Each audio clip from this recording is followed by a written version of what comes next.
They told me my little black baby didn't mean nothing. So I had to prove them wrong. Jessica Corde wears a mask that describes exactly what she's been doing the last few months, fighting like a mom. My son's life matters! Jessica has been holding one-woman protests in downtown LA. She paid for a billboard demanding justice for the murder of her son, Marquise LeBlanc. And she also headed to Sacramento in hopes of getting Governor Gavin Newsom's attention. My goal was to get to Governor. And if I could just tell him what happened to my son, how they killed him for just being black. We first told you about Jessica's battle last February. My son is dead. He's not coming back.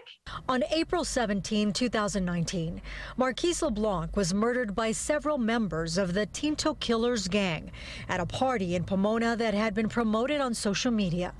Deputy DA John McKinney was the prosecutor on the case. Marquise was beaten, stomped, dragged around in the streets, stabbed through the heart, shot in the head, and left for dead in the street, unclad, in an act of humiliation. One of the attackers, Martin Haro, who was 15 at the time of the murder, had a parole hearing the day after our first story aired. To Jessica's dismay, Haro was granted parole. She says she felt disrespected, particularly from a female commissioner. She had compassion for him. And to tell him, congratulations, you're being paroled. And don't cry, we won't hold your past against you in front of my family. Gina, this is the problem with not having a deputy DA present at these hearings. If a deputy DA were present, he or she would have ensured that the commissioners knew all the facts and circumstances of the underlying crime, including evidence that showed racial bias by Mr. Haro. Jessica was heartbroken, but she continued fighting for her son, hoping the governor would reverse the parole board's decision. And you can't dismantle justice as an attempt to destroy injustice.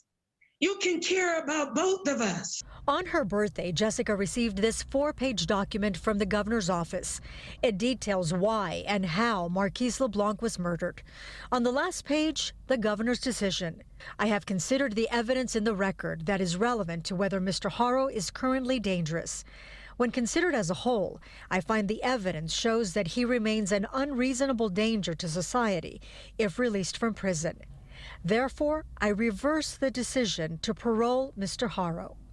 Is it common for the governor to intervene like this? Governor Newsom has been known to reverse some of their decisions in homicide cases. This isn't the first one, but it's not a common occurrence. What would you like to say to Governor Newsom? From the bottom of my broken heart, I thank you, Governor Newsom, because everybody that's paid to care about us, they didn't do it. They dropped the ball. But you didn't put your political agenda above humanity, and I am grateful to you. We requested an interview with Martin Haro's attorney, but he declined. He did say that Martin Haro accepts the governor's decision. Now, as for Jessica Corde, she says she plans to continue fighting for other mothers who find themselves in the same painful position. In fact, she says she would love to start a nonprofit called Fight Like a Mom. That's what she would like to do. I'll send it back to you guys in the studio.